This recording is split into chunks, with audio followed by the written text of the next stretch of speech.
walay bisan kinsang bantugang magpipinta sa larawan.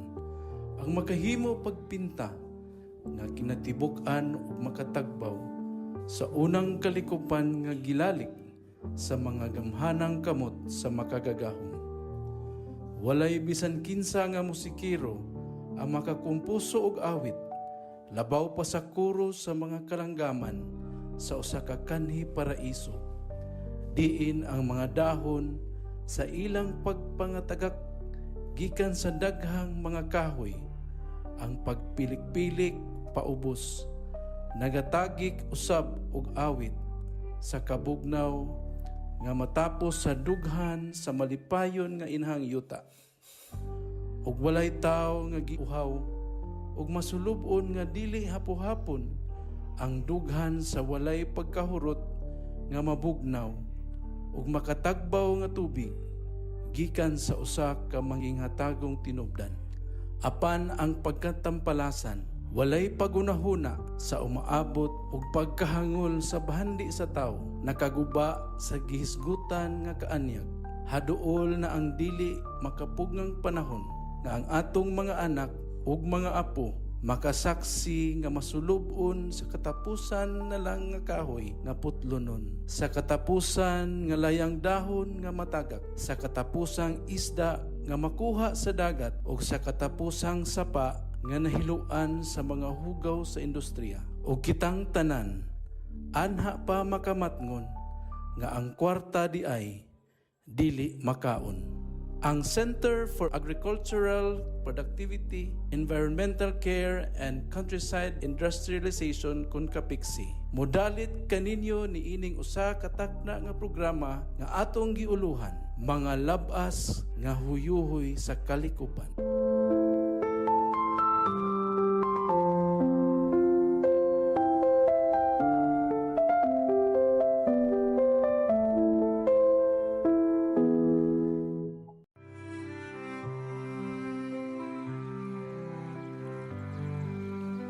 O Diyos, pinakalabaw nga magmando sa tibuok kalibutan, ug agalon sa mga kaugmaon sa katawhan, ug mga kanasuran. Pagagiyahi kami sa among pagbugtaw, ug pagkaon, ug ubang mga panginahanglan sa among mga kaigsuunang katawhan. Hatagi kami og kusog, nga unta kami, dili mapakyas sa among pagpaningkamot pagtikad sa yuta. Pahulami ka namo ang imong kaalam, aron kami makahimo og bag-ong mga pamaagi, pagpadaghan sa ani, gikan sa buhong nga kalibutan. Hatagi kami og ulan, aron motubo ang among mga tanong. Hatagi kami og bidlisiw sa adlaw, aron mubuklad ang mga kabulakan. Ug hatagi kami og maanindot nga mga kapanganuran, aron kami makaani ug makatapok sa mga bunga sa panahon. Pagapandungi ang among mga kaumahan, gikan sa makaguba nga mga bagyo, ug panalipdi sila gikan sa mga lagiting nga mga kainit. Sa amo na nga maabot ang pungkay sa among mga kinabuhi, ug musugod na usab kami sa among pagdulho. Hinaot unta nga kami mopahulay nga masayod nga pinaagi sa kahago sa among mga kamot, among natanom ang mga liso, aron mabuhi ang mga musunod nga mga kaliwatan. Himua nga kami mupahulay, nga nasayod, nga kami nakaatiman, ug nakapangga sa bahandi sa inahang yuta, agi ug pasalamat ngadto sa among mahigugmaong Dios, ang among magahatag og giya. Ug kun ang among panahon sa kalibutan natapos na, tughuti kami nga makig-uban sa bulan ug mga bituon samtang naglingkod tapad kanimo. Pinaagi sa mga bintana sa imong balay, hatagi kami ug pagtugot, pagpanambo ug mutan-aw paubos aron mogiya sa mga mag-uuma nga nagpadayon sa paningkamot pagtikad sa yuta. Samtang kami matinuuron, nangaliya alang sa mga tawo nga among gihigugma. Tuguti kami nga makatagamtam og langit diha sa palad sa imong kamot. Ug kami nasayod nga kami nakahimo pagtabang sa among mga silingan. Kansang mga panagway, mao ang matuod nga silaw sa larawan sa Dios.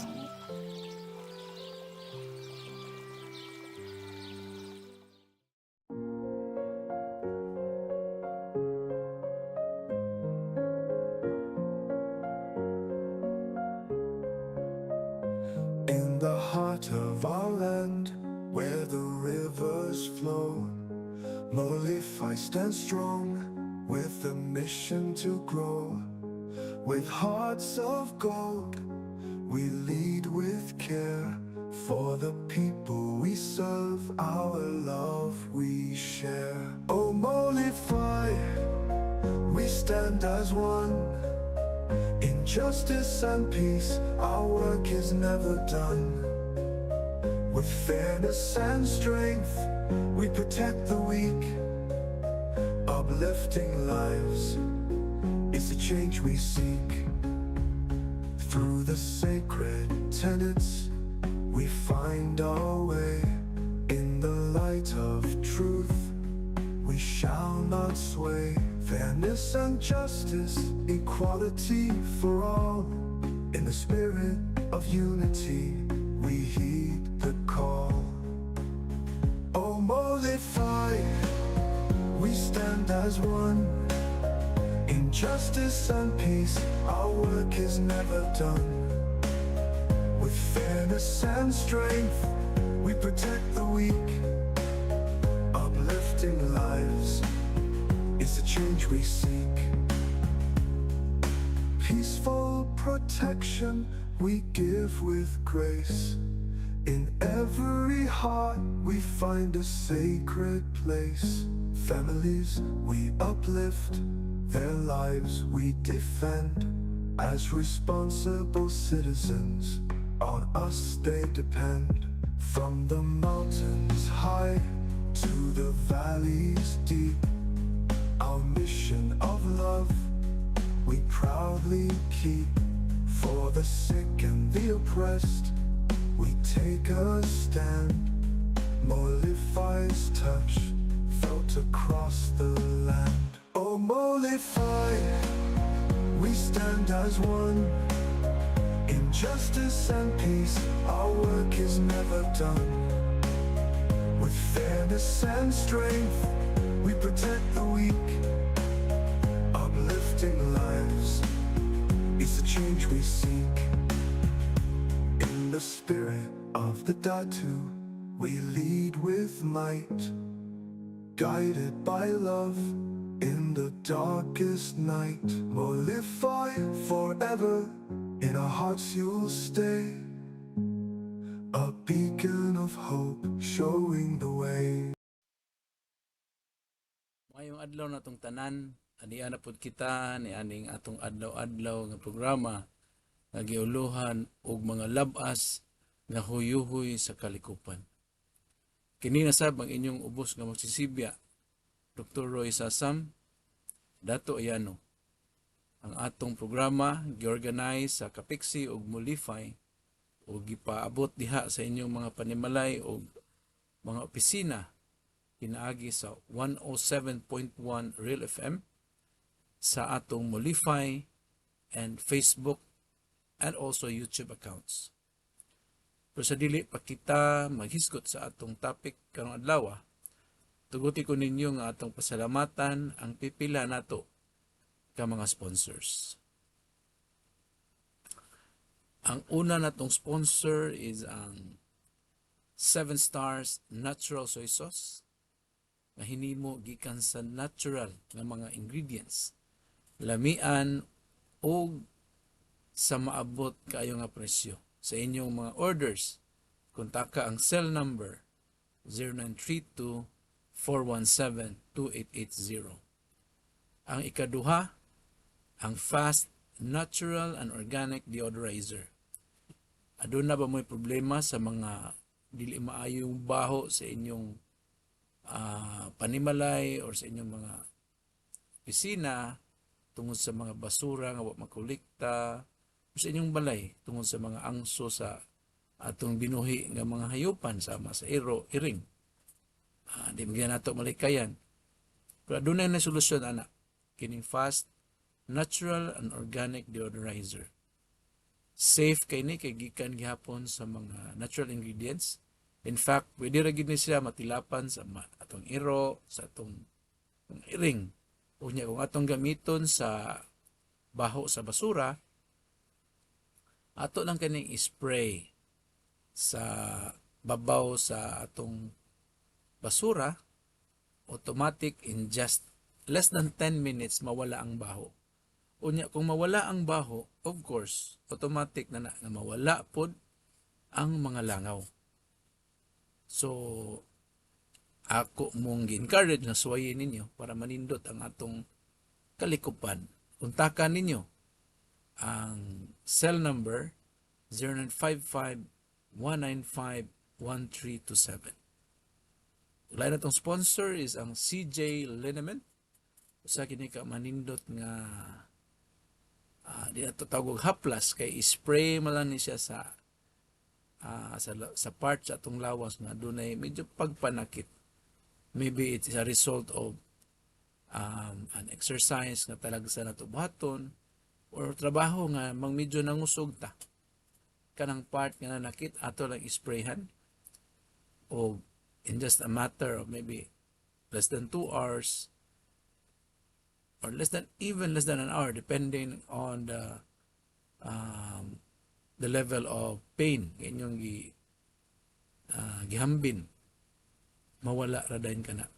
Kay dindot ang iyang bugnaw kanang very safe kay hindi mo po kini siya gikan sa mga duga sa buwak. So in-spray nimo humot siya, mura siya perfume. So kung mo duty ta, pwede na ito sprayhan itong lawas, abot sa pisina, di kita ingon nga, manimahong haplas. So, humot man siya. So, suwayin ninyo. Laing product, para ni sa atong pagpamuhi og manok, is ang gitawag na to og manok. High protein powder. So, manok high protein powder. Unsa man ni siya nga produkto? Isagol kining powder nga tawag na tong manok high protein powder. Isagol kini sa atong landan nga lawg sa atong manok. O niya ang nakanindot ani niya kay mo improve siya sa digestion rate sa sistema sa lawas atong mga manok. Kung sa may tabo, kung ma-improve siya.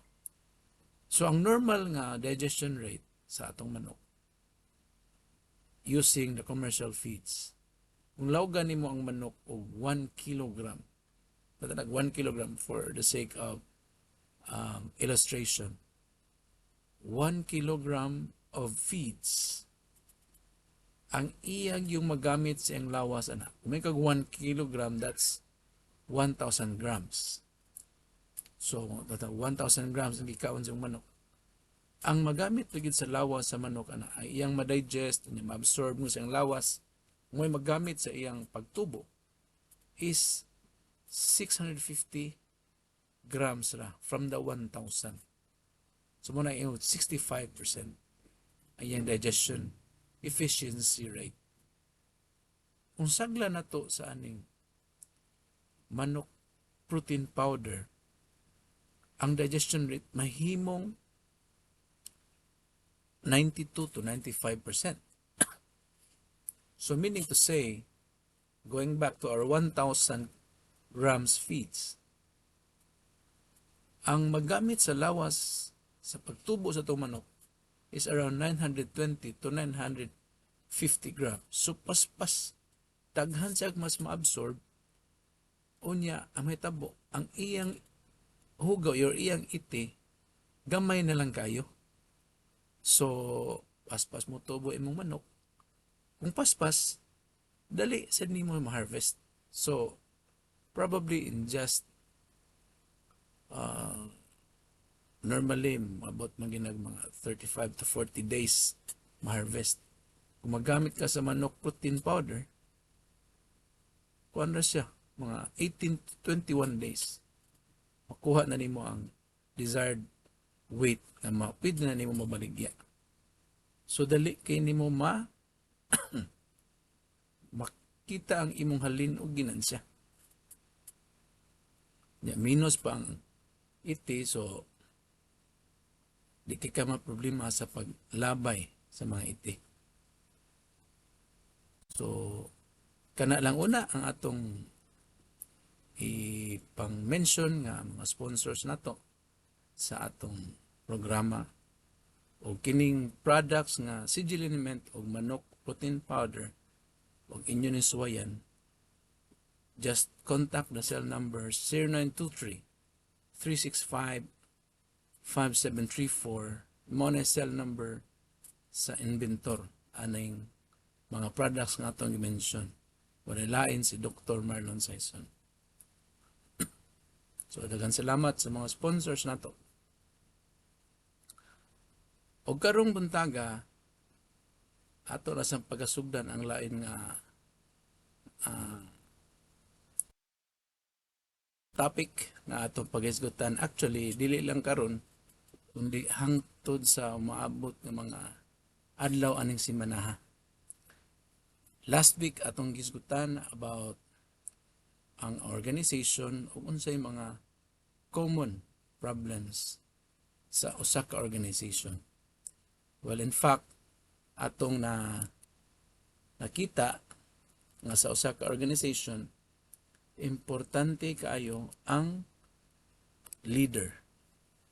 Ang leader usagi siya ka essential part of our organization. Kasi siya may magdaog sa tawgon-tagong barko pa, siya magda sa timon sa barko asa padulong.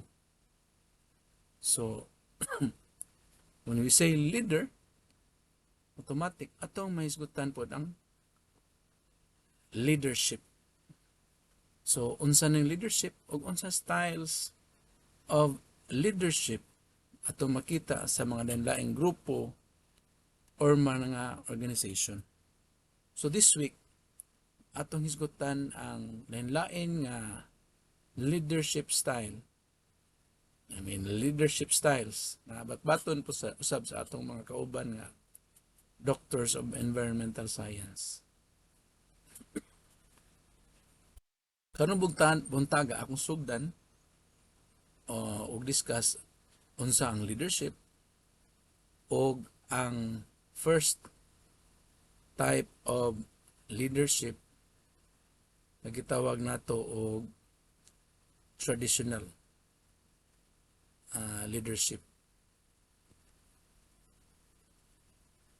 And other styles ato ang i-mention sa atong mga kauban. So una sa tanan, unsa man ni leadership or sa Bisaya pa ang pagpangulo.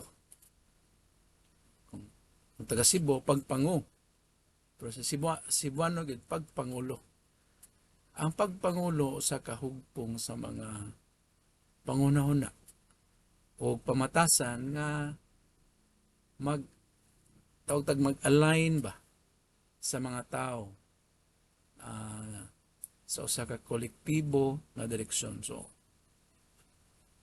ang tao lain-lain man ni siya, wala man siya tao sa kalibutan nga pareha, pero ang tao, very important ni siya nga ingredient sa usa ka grupo. Nya kining tawo maglain-lain man gini. Unang kinahanglan yun nga adunay mangu aning lain-laing tawo nga mulihok sila on the same direction. So, kung collective ang ilang direction, makapahimo kanila nga magtinabangay sila, bisan pa man adunay mga lain-lain silang interest or attitudes, o makabot ang gipaambit nga katuyuan sa grupo o sa organization, o gitabangan sila na maka-adjust sa nagbag-o nga palibot.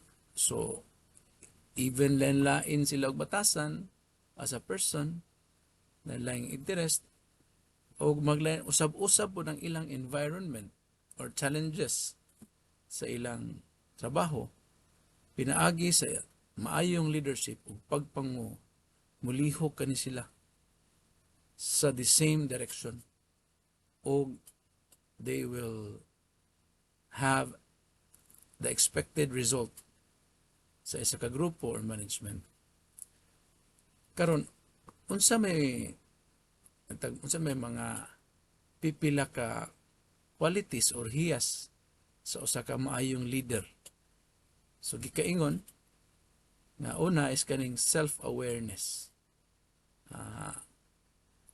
Self-awareness. So sa ato pang pinadungang Bisaya, ang pagkahibalo niya sa iyang kaugalingon. So importante kayo nga isip leader, kay bawo pug ka kung unsa ka na pagkatao. Kay bawo ka sa imong limits, sa imong strength and weaknesses. Kay if ang leader wa kailan niya, lisod siya pag-connect ngadto sa iyang mga tao, nalain pog mga personalities. So, di ginakalikayan nga ang leader, usahay, mayon nga, inconsistent man ni among leader, among manager, or among supervisor. Matanaw ni mo siya nga inconsistent yung pagdala, tungod, lain ang attitude iyang mga tao. Kinahanglan siyang mo-adjust as a leader. Kaya di man siya boss. Kaya kung boss pa siya, iyan tao musunod sa iyang estilo. Leader man siya. Yeah, another quality or hiyas sa usa ka leader is kitong na to ang empathy. Or sa Bisaya, empatya. So, empathy, in English, they can see things from others' perspectives and feel their emotions. So, murabag kaning namig yung term nga gitawag og sympathy, simpatya. So, murag ni feel for that person. Imong, mayon ka ba nga ako, nakasabot ko sa imong gibati. Muna yung simpatya. Pero empathy is mas lalom. Murag ikaw murag maoy ni kung na-feel unsa gid siya sinitabo niya, mas deeper pa sa sympathy ang empathy. So makita nila ang mga butang gikan sa pananaw sa uban ug mabati ang ilang mga emosyon. So mo na siya ang empathy. Next one is komunikasyon. So as a leader, very important nga maayo ka og communication skill.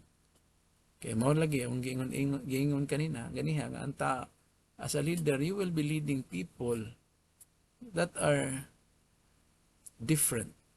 They have different personalities, totally different. But you need to have them work as a team in one direction despite sa ilang differences. So communication skill is very important. And next one is motivation or pagdasig. So as a leader, doon na gyud mga times nga ang imong gi-expect nga result sa inyong gibuhat sa di maigo.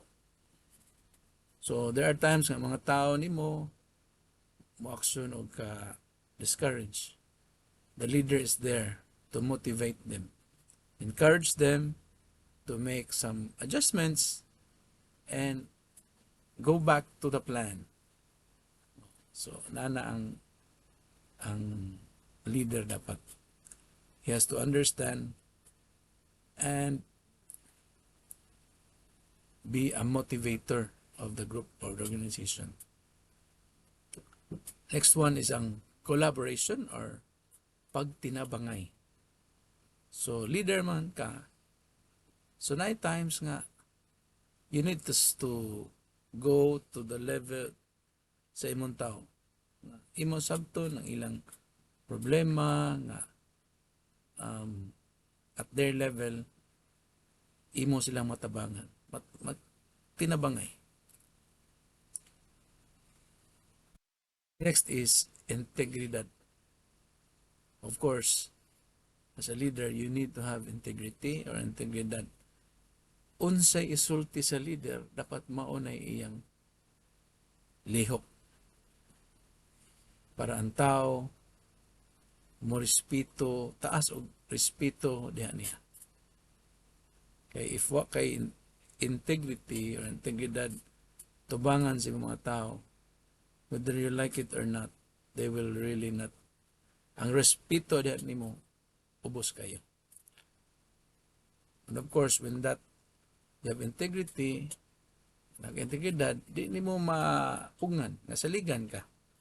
Saligan kasi mo tao. So pagkasaligan, importante. And next, so motto integrity and trustworthiness. O sa Bisaya, integridad o kasaligan ka. Ang pagpangulo mao ang paghimo sa usa ka kalainan o pagbilin sa usa ka kabilin alang sa labi nga maayo. So it is defined by impact, not by power. So when you are a leader, tan-aw ng imong pagkamaayo, imong leadership is kung unsa may impact sa epekto sa imong pagka-leader nato sa grupo or sa organization ug dili sa power or sa imong gahom. Natungod kay leader ka, automatic ilho na ka nga maayo, no? You have to show the impact or unsay epekto nimo sa imong pagka-leader, sa imong leadership style. So that is leadership. So now we will talk about the first style of leadership. Ang atong gitawag og traditional style of leadership. Or sa Bisaya pa, traditional nga estilo sa pagpangulo. Adunay tulo ka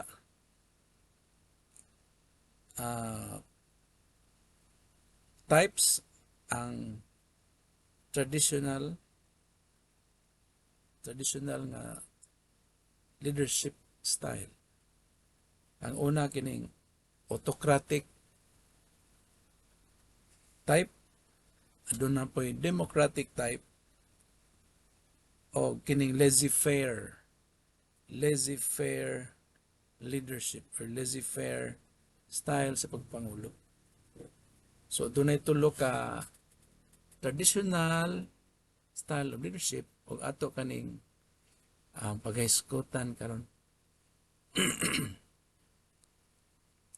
So ang autocratic leadership is a management style where a leader has complete control over an organization or group. He makes decision without inputs from others. So muna ang klase sa autocratic leadership. As a leader, siya ra tanan. Sentralisado ang paghimo og desisyon. Higpit nga kontrol niya ang paghimo og desisyon. So unsa may mga characteristics sa autocratic leader? Moto makes all decisions. Siya mahimo desisyon tanan. Have little to no input from others. So di na siya mo mangayog mga suggestions o bantaw niya. They are intolerant of innovation and error. So very traditional, very conservative, and discourage creativity. So mahadlok tungod lagi kay iya rang una di kay siya ang kaning leader, di kay siya mo try to make some innovations kay mahadlok og masayop siya. Pero kanus man ni epektibo ang kini nga klase sa leadership o pagpangulo. Ang autocratic leadership can be effective in situations where decisions need to be made quickly and efficiently, or where there is little room for error. For example, in construction, manufacturing, and military. So, muna, i-apply ang autocratic leadership sa mga sitwasyon nga doon na desisyon nga kinanglang buhaton. Nga, example na sa construction, sa manufacturing, o sa military nga. Sa military, kung inyong namduman, obey first before you ask question. So, mga example sa autocratic. Ang term autocratic comes from the Greek words auto means self and kratic means rule. So it is self-ruled. So imong combine nun. Ang psychologist Kurt Lewin coined the term in the year 1930s, and his work is the foundation of the many later treatises of leadership. So muna, ang una na tong style sa traditional style sa pagpangulo. Ang ikaduha, kini atong gitawag nga democratic leadership. So, ang democratic is somehow opposite bali sa autocratic. Kay gikaingon, kini daw nga type of leadership is a collaborative approach to decision making where multiple people are involved in the process. It is also known as participative leadership. So bali. So there is collaboration in decision making. Daghang tao ang mohatag og suggestion o mga inputs before ang decision mahimo. So daghan ang makaapil sa paghimo og diskusyon. Some characteristic of a democratic leadership includes encouraging inputs. So ang leader will encourage the member of the group or organization to share ideas and opinion. So ano siya? There is active listening. So when a person, an employee maybe, mohatag sa suggestion, maminaw yun ang tanan. And we also have this open door policy. So democratic leaders kana ilang for example, ilang mga office is always open. So when just knock on the door, sir, can I have few minutes to talk? Come in. So wala na lang mahagi kag secretary or unsa niya. So very approachable ang mga type of democratic leader. And very important is empowering sa employees ni. So when you encourage your staff or the rank and file sa imong organization to talk,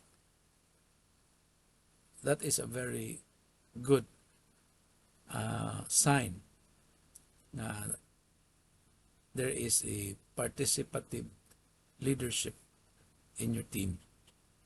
And once you empower your people around,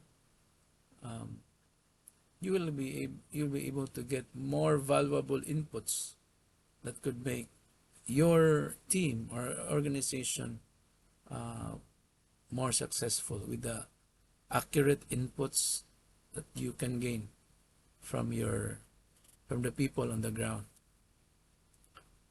So gikaingon nga ang democratic style sa pagpangulo kaya doon ay pagtinabangay sa paghimo og desisyon. So, tinabangay gyud. Yeah, pag-appeal pod sa mga empleyado. So dili ra katong supervisor o manager, mga executive level ang magstorya. Gitagaan jud higayon nga katong kinaubsan na posisyon sa grupo makatingog o makahatag sa ilang ideya. So nindot na siya nga leadership style. O nga ikatulo nga klase sa traditional nga leadership style is ang kining tawag na to laissez-faire leadership. So medyo pero kay nga laissez-faire. Unsa man ang laissez-faire leadership? This is a leadership style where the leader gives their team the freedom to make decisions and manage their own work while providing the resources and tools they need to succeed. So kini nga style is more open pagyud sa democratic. Kay this time the leader is giving 100% authority or freedom to the team to make decisions. So most probably pila na lang ka mga tough decisions ang moagi sa leader, maybe on a day-to-day basis empowered kayo ang iyang team to make decisions. He will just make sure that tagaan niya sa mga resources o tools they need sa the team to succeed. So, for example, ganang, you have the equipment, the devices, the gadgets you need to collect data and make decisions. So, mo na siya. And kining, where does the term laissez-faire comes from? Kini nga pong gikan daw ni sa French phrase nga laissez-faire, which means let people do as they choose. So mo na meaning sa laissez-faire. It's a French word. French ni siya nga word. Kung pag imo ning basahon o sa atong in English no pagbasa mo ra siya laissez-faire. Pero Frenchman, ilang basa, laissez-faire. So,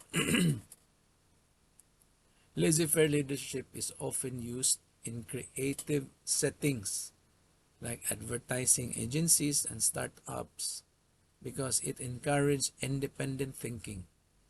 Some benefits of this style include innovation and creativity.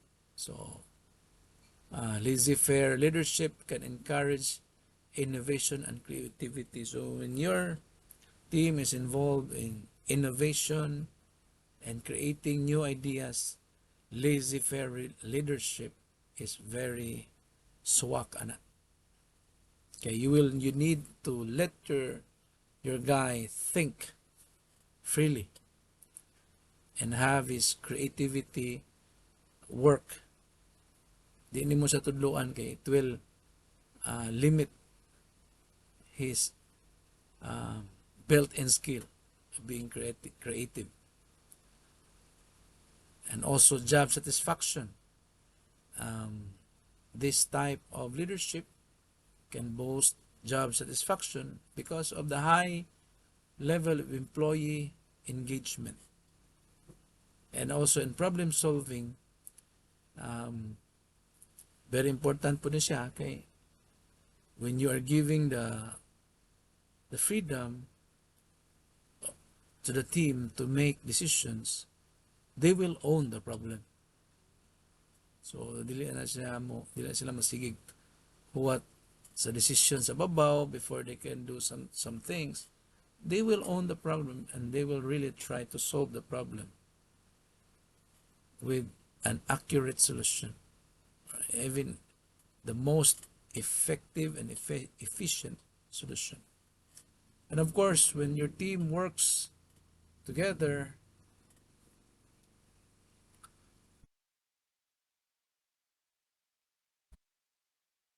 you cannot prevent that there is a high team cohesion, or there is more strengthened team cohesion and collaboration. Okay, imo man silang gipa-work closely with authority. And again, there's also flexibility and agility. Okay, very flexible. You can make your people, you can assign your people to different problems. If they want to be in the problem solving initiative, adto mo. So, balin sila. So, which means that when your staff is exposed to many different problem solving efforts, their knowledge will grow, and also their efficiency will improve in the areas where they are exposed. So, however, laissez-faire leadership can also lead to lack of guidance and direction, especially if team members aren't skilled and motivated. Small answer na. So, we have to make sure na though we are giving freedom to our staff or our team members, excuse me, we have to make sure that they are capable of doing the job. So, lang po na siya. So, that's it for this morning with our program, Love Us, ng mga huyuhoy sa kalikupan. So, we've talked about leadership and the first style of leadership, which is the traditional leadership style, and the three types under it. So, I hope na mo'y nakuha sa atong gamay nga ihisgutan karong buntaga. And don't forget to listen the following programs this week. Continuation siya about leadership styles. So again, this is your anchor today, Dr. Roy Sasam. Have a great day ahead. Thank you.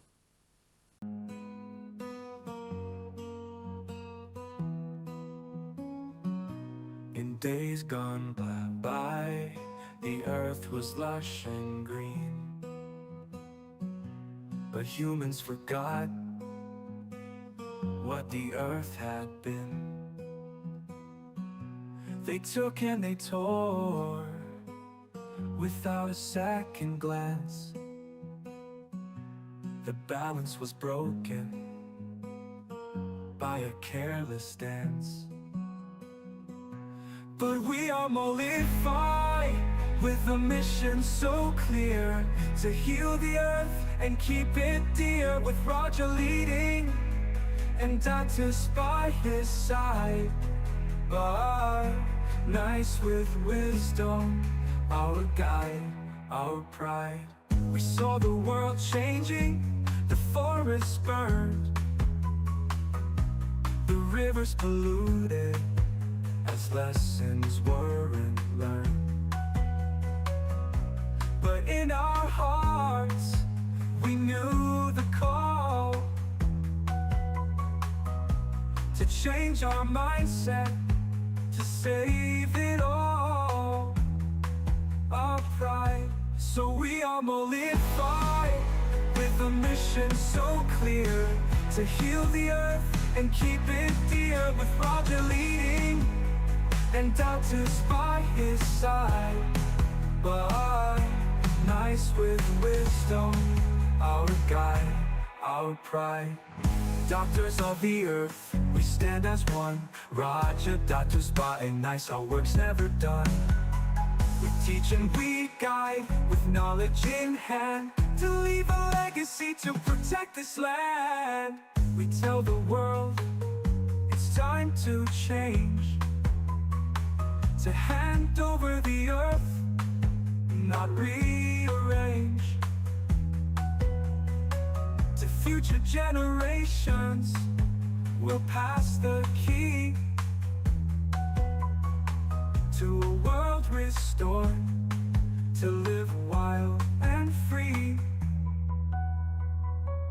Yes, we are molified with a mission so clear to heal the earth and keep it dear, with Roger leading and Dactyls by his side. But nice with wisdom, our guide, our pride. Together we rise with knowledge and might, for the earth's future will stand and fight. Molify unites with a purpose grand, to heal the earth and take a stand.